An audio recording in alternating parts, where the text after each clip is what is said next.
Leila Turner's 8th birthday was a small, simple affair. Her parents, Emily and David, had invited only a few close friends and family to their cozy suburban home.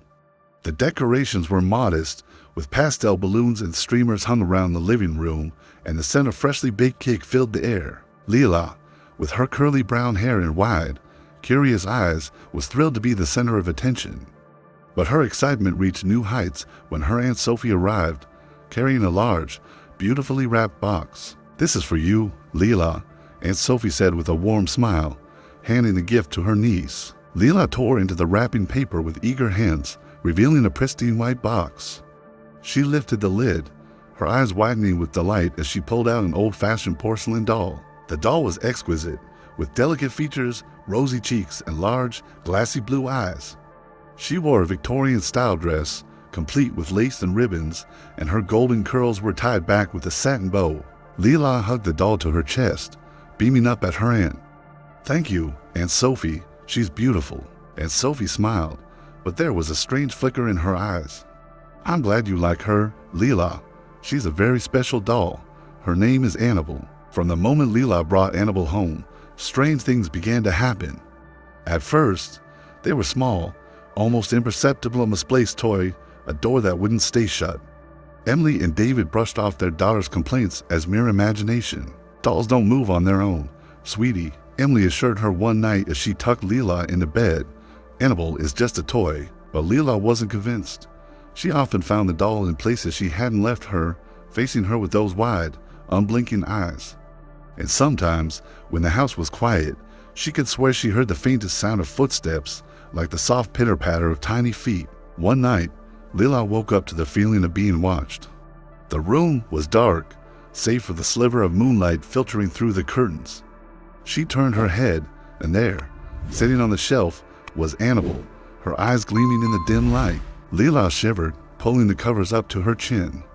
She couldn't shake the feeling that the doll was alive, that those glassy eyes were following her every move. As the days passed, Leila's behavior grew more and more erratic. She would talk to Annabelle for hours, whispering secrets to the doll as if they were old friends. Her parents began to worry, noticing how Leila's once bright demeanor had turned somber. One evening, while Leila was at school, Emily decided to clean her daughter's room. As she dusted the shelves, she noticed that Annabelle's once immaculate dress was now stained and tattered.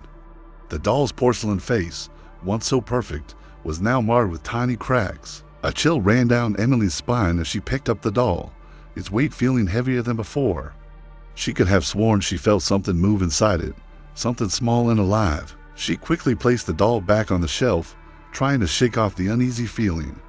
But as she turned to leave the room, she heard a faint whisper, like the voice of a child. "Don't take her away." Emily froze, her heart pounding in her chest.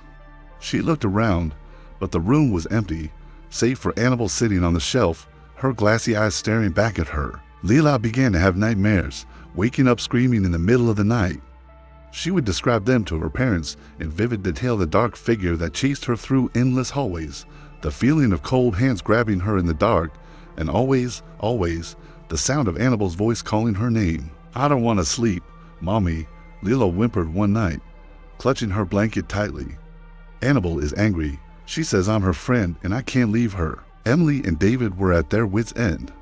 They had taken Leila to the doctor, but nothing seemed to help. The nightmares persisted, and Leila's fear of the doll grew with each passing day. Finally, Emily decided to get rid of Annabelle. She took the doll out of Leila's room and placed it in the attic, hoping that would put an end to the nightmares. But that night, the house was filled with the sound of footsteps echoing through the halls. Leila woke up screaming, her eyes wide with terror. "She's coming for me. She's coming for me." Desperate for answers, Emily and David reached out to a paranormal expert, a woman named Evelyn who had dealt with haunted objects before. When Evelyn arrived, she immediately sensed the dark energy surrounding Annabelle. "This doll is not just an ordinary toy," Evelyn explained as she examined the doll. "It's a vessel, a conduit for a malevolent spirit, and it's attached itself to Leila." Emily's heart sank. "What can we do to stop it?" "We need to perform a cleansing ritual to banish the spirit," Evelyn said, her tone serious. "But be warned, the spirit will not go quietly. It's grown strong, feeding off Leila's fear. It will fight back." That night, As the storm raged outside, Evelyn prepared for the ritual. She lit candles around the room and sprinkled salt in a circle, creating a barrier to protect them from the spirit. Leela sat in the center, clutching her mother's hand, her eyes wide with fear. Annabelle was placed in the center of the circle, her glassy eyes gleaming in the candle light. Evelyn began to chant, her voice low and steady, calling upon the spirits to cleanse the doll and release Leela from its grasp. At first, nothing happened, but then the air grew cold, and the flames of the candles flickered and died. The room was plunged into darkness, and a low, menacing growl echoed through the air. Evelyn continued to chant, her voice growing louder as she fought to banish the spirit. But the darkness seemed to press in on them, and Leela began to cry, her body trembling with fear. Suddenly, the doll's eyes flickered, and it began to move on its own. Its head turned slowly, its gaze fixed on Leela, and a sinister smile spread across its porcelain face. "You can't have her," the doll whispered, its voice cold and malevolent. "She's mine." The room erupted into chaos as the spirit fought back against the ritual. The walls shook and objects flew off the shelves, crashing to the ground. The candles flickered wildly, casting eerie shadows across the room. Leela screamed as the doll lunged at her, its porcelain hands reaching out to grab her. Emily tried to pull her daughter away, but the doll's grip was too strong. Evelyn's chanting grew more intense, her voice echoing through the room as she called upon the spirits to banish the entity. But the spirit was powerful, feeding off the fear and chaos. Just when it seemed that all was lost, Evelyn reached into her bag and pulled out a small, silver amulet. She held it up to the doll, the symbol glowing with a bright, white light. The doll recoiled, letting out a piercing scream as the light enveloped it. The room was filled with a blinding flash, and then, just as suddenly as it had begun, the chaos stopped. The doll fell to the ground, its porcelain face cracked and lifeless. The room was silent, the air heavy with the aftermath of the battle. Evelyn knelt beside Leela, her voice gentle as she reassured the trembling child. "It's over, sweetie. The spirit is gone. You're safe now." In the weeks that followed, the Turners tried to move on from the terrifying events. Leela's nightmares gradually subsided, and she began to return to her cheerful self. The doll, now just a broken toy, was locked away in the attic, never to be seen again. But the peace was fragile. Emily often found herself glancing over her shoulder, half expecting to see the doll's cracked face staring back at her. David became distant, spending more and more time at work, as if trying to escape the memories of that night. Leela, too, was not completely free of the doll's influence. She would sometimes wake in the middle of the night, her heart pounding with the lingering fear that Annabelle was still watching her, still waiting. One night, as the family sat down for dinner, a loud crash echoed from the attic. Emily and David exchanged uneasy glances, but tried to ignore it, convincing themselves it was just the house settling. But then it happened again, louder this time, followed by the unmistakable sound of something heavy being dragged across the floor. David stood up, his face pale. "I'll go check it out." He climbed the stairs slowly, his footsteps echoing in the silent house. When he reached the attic door, he hesitated, his hand trembling as he reached for the doorknob. The door creaked open, and David stepped into the attic, the cold air sending a shiver down his spine. He scanned the room, but saw nothing out of the ordinary. The doll was still where they had left it, its cracked face staring blankly into the distance. But as he turned to leave, he heard a faint, whispering voice coming from the darkness. "David!" He froze, his heart pounding in his chest. The voice was familiar, cold, and cruel. "David, I'm still here." The strange occurrences became more frequent. The whispers, the footsteps, the feeling of being watched, it all came back, stronger than before. The doll, once thought to be lifeless, seemed to be regaining its power. Leela's nightmares returned, more vivid and terrifying than ever. She would wake up screaming, her eyes wide with terror as she claimed to see Annabelle standing at the foot of her bed. Emily and David were at a loss. They had done everything they could to rid their home of the spirit, but it seemed that Annabelle was not willing to let go so easily. Desperate, they reached out to Evelyn once again, hoping that she could help them put an end to the haunting once and for all. Evelyn arrived at the house with a sense of urgency. She could feel the dark energy radiating from the attic, stronger than before. The spirit had grown more powerful, feeding off the fear and chaos it had created. "This spirit won't rest until it has what it wants," Evelyn warned.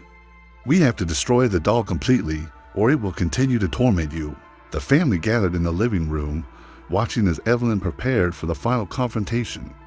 She brought out the silver amulet once again, along with a small vial of holy water. This time, we're going to send this spirit back to where it belongs, Evelyn said, her voice filled with determination. They made their way up to the attic, the air thick with tension. Evelyn placed the doll in the center of the room, drawing a circle of salt around it. As she began to chant, the room grew cold, and the lights flickered ominously. The doll's eyes seemed to glimmer with malice, and the air was filled with the sound of soft, mocking laughter. Leela clung to her mother, her heart pounding with fear. She could feel the doll's presence, its malevolent energy pulsing through the room. Suddenly, the doll began to move, its head turning slowly to face them. It let out a chilling scream, and the room was plunged into darkness. As the darkness closed in around them, Emily realized that they couldn't defeat the spirit with force alone. It had attached itself to Leela because of her fear, feeding off her terror and pain. But what if they could break that connection? What if they could replace the fear with something stronger? Emily knelt beside Leela, holding her close. Listen to me, Leela. Annabelle isn't real. She's just a doll, and you are stronger than she is. You have the power to fight her. You have the power to be brave. Leela looked up at her mother, her eyes filled with tears. But she's so scary, Mommy. I don't want her to hurt us. She can't hurt us, sweetie, Emily said, her voice gentle but firm. Not if we don't let her. We have each other, and that's more powerful than anything Annabelle can do. We're going to fight her together, okay? Leela nodded, taking a deep breath as she tried to steady herself. She could feel her mother's love surrounding her, giving her the strength she needed. Evelyn continued to chant, the amulet glowing with a bright, white light. The darkness began to recede, and the doll let out another scream, its porcelain face cracking even more. Now, Leela, Emily said, tell Annabelle she's not welcome here anymore. Tell her to leave us alone. Leela stood up, her small frame trembling with a mixture of fear and determination. Go away, Annabelle, she shouted, her voice growing stronger with each word. You're not real. You can't hurt us. Leave us alone. The doll's eyes flickered, and for a moment, it seemed as though the spirit was weakening. The room grew brighter, the darkness retreating as Leela's voice filled the space. Go away, Leela repeated, her voice ringing with finality. We don't want you here. You're not welcome. The doll let out one final, ear-piercing scream, and then it shattered into pieces, the porcelain fragments scattering across the floor. The room fell silent, the oppressive energy lifting as the spirit was banished once and for all.